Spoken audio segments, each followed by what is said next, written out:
মৰমৰ পঞ্চমমান শ্ৰেণীৰ ছাত্ৰ-ছাত্ৰীসকল তোমালোকৰ ভাষাৰ পাঠ নং 14 সৰু ছোৱালী আৰু পক্ষী নামৰ কবিতাটো আজি আমি পঢ়িম আৰু আবৃত্তি কৰিম লগতে যদি তোমালোকে মোৰ চেনেলটো নতুনকৈ আহিছা তেতিয়াহলে এটা সাবস্ক্ৰাইব কৰি দিবা আৰু ভিডিওটো ভাল লাগিলে লাইক কৰি দিবা বন্ধুসকলৰ মাজত শেয়াৰ কৰি দিবা নটিফিকেশন বেলটো অল কৰি থবা যাতে সকলোবোৰ ভিডিও তোমালোকে পাবলৈ সক্ষম হোৱা এতিয়া আহচোন দেৰি নকৰিবলৈ আমি পাঠ কবিতাটো আবৃত্তি কৰো আমাৰ কবিতা আছিল সৰু ছোৱালী আৰু পক্ষী ইয়াত এজনী সৰু ছোৱালীয়ে পক্ষীক লৈ পেলাই চৰাই যেহেতু তাই চৰাই ভাল পায় চৰাইবোৰক কাখলৈ মাতিছে আৰু মাটি পেলা তাই চৰাইবোৰৰ লগত উমলিবলৈ বিচাৰিছে আৰু চৰাইবিলাকক বিভিন্ন ধৰণৰ খোৱা বস্তু দিম বুলি আশা দিছে গতিকে আহাচোন আমি আবৃত্তি কৰো আহ পক্ষী আহ ফুল দিম কুছ ভৰি খুৱাম উদৰ পুৰি সাজি দিম সোণোৱালী বাহ আহ পক্ষী উৰি উৰিয়া আহ পক্ষী আহ পকা পকা ফল দিম তোৰ সতে উমলিম পাবি ৰং আহ পক্ষী আহ সাজি দিম সোণেৰেই বাহ আহ পক্ষী আহ তোক মই ভাল পাওঁ দেখিলেই চাই ৰং পাখি মেলি উৰা মাৰি আহ পক্ষী খাউত কৰে আহ পক্ষী আহ আকাশত উৰি উৰি অকলে অকলে ফুৰি গছে বনে থাকি কিনো গা আহ পক্ষী একে চিপে আহ পক্ষী আহ গীত গাবি সুললিত শুনি হম সৰসিত ওচৰতে আছে এটি বাহ আহ পক্ষী ততালিকে কবিতাটোৰ কবি আছিল ভৈৰৱ চন্দ্ৰ খাটনিয়াৰ গতিকে ছাত্ৰ-ছাত্ৰীসকল সৰু ছোৱালীজনীয়ে পক্ষীটোক ভাল পায় পক্ষীক ভাল পায় গতিকে তাইক মাতিছে যে আহ পক্ষী আহ ফুল দিম কুছ ভৰাই ফুল দিম বুলি কৈছে আৰু খোৱা মুদৰ পুৰি অৰ্থাৎ তাই খুৱাব সাজি দিম সোণোৱালী বাহ গতিকে চৰাইজনী থাকিবৰ বাবে ঘৰ লাগিব এটা বাহ লাগিব সোণোৱালী বাহ সাজি দিম বুলি কৈছে আৰু আহ পক্ষী উৰি উৰি আহ গতিকে তাইক মাতিছে আহ পক্ষী আহ পকা পকা ফল দিম গতিকে কি দিব বুলি কৈছে খাবলৈ ফল দিব চৰাইয়ে যেহেতু ফল ভাল পায় ফল খায় গতিকে তাইক ফল দিব পাবি ৰং অৰ্থাৎ আহ পক্ষী ৰং পাবি মানে হৈছে আনন্দ তাই আনন্দ পাব আহ পক্ষী আহ সাজি দিম সোণেৰেই বাহ অৰ্থাৎ বাহ সোণেৰে সোণ এটা মূল্যৱান বস্তু গতিকে সোণেৰে বাহ সাজি দিব বুলি কৈছে অৰ্থাৎ চৰাইজনীক তাই সৰু ছোৱালীজনীয়ে বহুত ভাল পায় আহ পক্ষী আহ তোক মই ভাল পাওঁ দেখিলেই চাই ৰওঁ আৰু তাইক চৰাইজনীক চাই থাকে পাখি মেলি উৰা মাৰি আহ পক্ষী খাউত কৰে অতি সোনকালে খাউত কৰে মানে হৈছে অতি শীঘ্ৰে বা ততালিকে আহ পক্ষী আহ আকাশত উৰি উৰি অকলে অকলে ফুৰি গছে বনে থাকি কিনো গা আহ পক্ষী একে চেপে চৰাইজনীয়ে আপোন পহৰা হয় আপোন মনে গোটেই দিনটো খাদ্য বিচাৰিয়েই হওক আৰু তাকে উৰি ফুৰি মনৰ আনন্দত গান গাই ফুৰে গতিকে ছোৱালীজনীয়ে কৈছে যে গান গাই ফুৰা গতিকে তুমি মোৰ ওচৰলৈ আহা আৰু একে চেপে আহা গতিকে এয়া আছিল কবিতাটোৰ অৰ্থ গতিকে মৰমৰ ছাত্ৰ-ছাত্ৰীসকল এইবাৰ আমি অলপ প্ৰশ্নবোৰলৈ আগবাঢ়ো সৰু ল'ৰা ছোৱালীয়ে পক্ষী কি দিব বুলি কৈছে যে সৰু ল'ৰা ছোৱালীয়ে কুছ ভৰাই কি দিব ফুল দিব ঠিক তেনেকৈ থাকিবলৈ কি দিব থাকিবলৈ দিব সোণোৱালী বা সাজি দিব খাবলৈ কি দিব খাবলৈ পকা পকা ফল দিব এতিয়া সৰু ছোৱালীজনীয়ে কিয় বাৰে বাৰে পক্ষীজনীক তেওঁৰ ওচৰলৈ আহিবলৈ কৈছে ইয়াৰ উত্তৰটো হ'ব যে পক্ষীজনীক বাৰে বাৰে ওচৰলৈ আহিব কাৰণটো হৈছে পক্ষীজনীক ছোৱালীজনীয়ে ভাল পায় তাইৰ লগত উমলিবলৈ বিচাৰে আৰু বিভিন্ন খোৱা বস্তু আদি তাইক যাচিব বিচাৰিছে একেলগে থাকিবলৈ বিচাৰিছে অকল পাখি মেলি আকাশত উৰাতকৈ তাইৰ লগত আহাটো বিচাৰিছে সৰু ছোৱালীয়ে কিয় পক্ষীজনীক গীত গাবলৈ মাতিছে ইয়াৰ উত্তৰটো হ'ব সৰু ছোৱালীয়ে পক্ষীজনীক গীত গাবলৈ মাতিছে কাৰণ তাই পক্ষীক ভাল পায়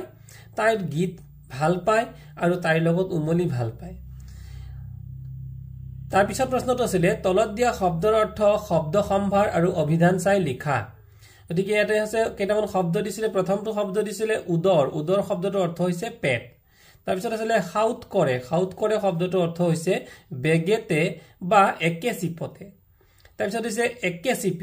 একে চিপে শব্দটোৰ অৰ্থ হ'ব একে দুপে সুললিত শব্দটোৰ অৰ্থ হ'ব সুন্দৰ হৰষিত হৰষিত মানে হৈছে আনন্দিত ততালিকে মানে হৈছে শীঘ্ৰে অল পাঠটোত আমি চন্দ্ৰবিন্দু তোমালোকে ব্যঞ্জন বৰ্ণৰ শেষৰ ফালে পোৱা শব্দ এটা বৰ্ণ চন্দ্ৰবিন্দু গতিকে এই চন্দ্ৰবিন্দুটো ক'ত ক'ত ব্যৱহাৰ হয় এই বিষয়ে তোমালোকে জানিব লাগিব আৰু এই ইয়াৰ ওপৰতে গুণোৎসৱ তথা আমাৰ বাছনি পৰীক্ষা তথা বৃত্তি পৰীক্ষাবোৰত ইয়াৰ ওপৰত কিন্তু প্ৰশ্ন আহে বৃত্তি পৰীক্ষাত চন্দ্ৰবিন্দুৰ ব্যৱহাৰ কেনেদৰে যেনেকে আমি ওপৰৰ শ্ৰেণীত নত্যবিধি সত্যবিধি পাম ঠিক তেনেকৈ ইয়াতো চন্দ্ৰবিন্দুৰ কিছুমান প্ৰয়োগ আছে গতিকে চন্দ্ৰবিন্দু এটা নিচেই সৰু চিন ইয়াক স্বৰ আৰু ব্যঞ্জনৰ ওপৰত প্ৰয়োগ কৰা হয় যদিও ই স্বৰৰ লগতে উচ্চাৰিত হয় মানে ব্যঞ্জন বৰ্ণৰ লগতো ইয়াক প্ৰয়োগ কৰা হয় কিন্তু উচ্চাৰণ হয় স্বৰৰ লগত অৰ্থাৎ স্বৰ বৰ্ণৰ লগত চন্দ্ৰবিন্দু অসমীয়া ভাষাৰ এটা পূৰ্ণাংগ বৰ্ণ সেইবাবে ইয়াৰ প্ৰয়োগত সতৰ্ক হ'ব লাগে চন্দ্ৰবিন্দু ব্যৱহাৰৰ বহুতো বিধি আছে তলত কেইটামান বিধি উল্লেখ কৰা হ'ল ছাত্ৰ ছাত্ৰীসকল এই বিধিবোৰৰ ভিতৰতে কিন্তু প্ৰশ্ন দিয়ে পৰীক্ষাত বিশেষকৈ তোমালোকৰ বৃত্তি পৰীক্ষাত ইয়াৰ পৰা প্ৰশ্ন দিয়ে প্ৰথম পুৰুষৰ ক্ৰিয়াপদৰ উ ওপৰত চন্দ্ৰবিন্দু প্ৰয়োগ কৰিছে বিভক্তিত উ এটা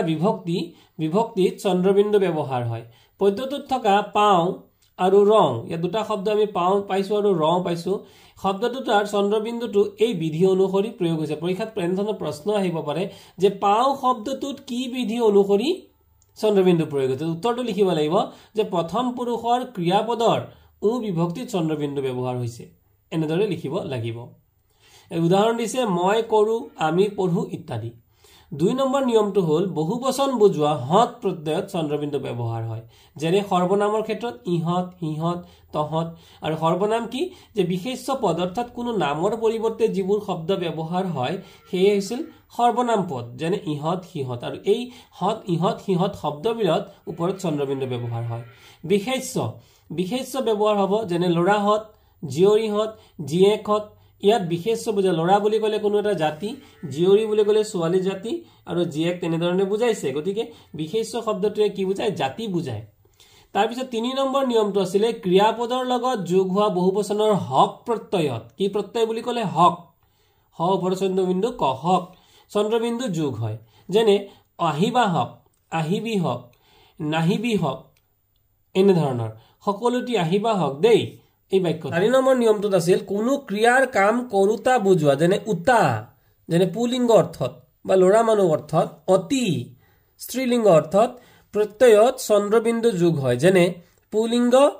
কৰোতা স্ত্ৰীলিংগৰ ক্ষেত্ৰত কি হৈ যাব কৰতি কওঁতা কওঁতি গতিকে ইয়াতে এই উৰ ওপৰত কিন্তু চন্দ্ৰবিন্দু ব্যৱহাৰ হৈছে তাৰ পিছতে শেষৰ নিয়মটো হ'ল কৃদন্ত উতে চন্দ্ৰবিন্দু হয় যেনে কৃদন্ত দন্ত মানে হৈছে দাঁত আৰু যিবোৰ শব্দ উচ্চাৰণ কৰোঁতে আমাৰ দাঁত ব্যৱহাৰ হয় যেনে কওঁতে থওঁতে দাঁত দুটা আমাৰ লাগি যায় গৈ থাকোতে এটা কওঁতে থওঁতে থাকোতে এই শব্দবোৰ ব্যৱহাৰ কৰোঁতে আমাৰ দুপাৰি দাঁত লাগি যায় গতিকে ইয়াক দন্ত বৰ্ণৰ কৃদন্ত শব্দ অৰ্থত ব্যৱহাৰ হৈছে ইত্যাদি ওপৰত উল্লেখ কৰা চন্দ্ৰবিন্দুৰ বিধিকেইটা ভালদৰে জানি লৈ বানান শুদ্ধ হ'ব তাৰপিছত আছিল উদাহৰণত দেখুৱাৰ দৰে তলৰ শব্দবিলাকৰ অৰ্থ প্ৰকাশ হোৱাকৈ বাক্য সাজিবলৈ দিছে ইয়াতে দিছে ভৰি এটা বাক্য সাজিছে ভৰিত দুখ পোৱাৰ বাবে ৰাজুৰ খোজ কাঢ়িবলৈ অসুবিধা হৈছে আৰু এটা ভৰি বাগিচাখন ফুলেৰে ভৰি আছে এটা ভৰি থকা মানে পৰিপূৰ্ণ হৈ থকা আৰু এটা ভৰি মানে হৈছে মানুহৰ অংগ ঠিক তেনেকৈ ইয়াতে দিছে সজা চৰাই আদি থোৱা কাঠিৰ সজুলি বা বাহ চৰাইটো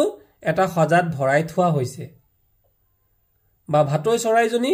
এটা সজাত ভৰাই থোৱা হৈছে এইটো আমাৰ সজা আৰু এইটো সজা মানে হৈছে আন লোকৰ দ্বাৰা নিৰ্মাণ কৰা যেনে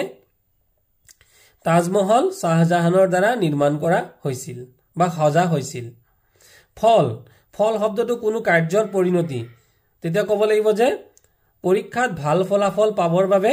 কঠোৰ পৰিশ্ৰম কৰিব লাগে তে আমি ফল শব্দটো ব্যৱহাৰ হৈছে আৰু এইটো ফল হৈছে গছৰ গুটি খোৱা ফল আমি গছৰ পৰা ফল পাওঁ ৰং মানে হৈছে আনন্দ বা স্ফূৰ্তি যেনে ৰঙালী বিহুত ৰং হৈজ কৰা হয় আৰু এটা ৰং মানে হৈছে বৰণ আমি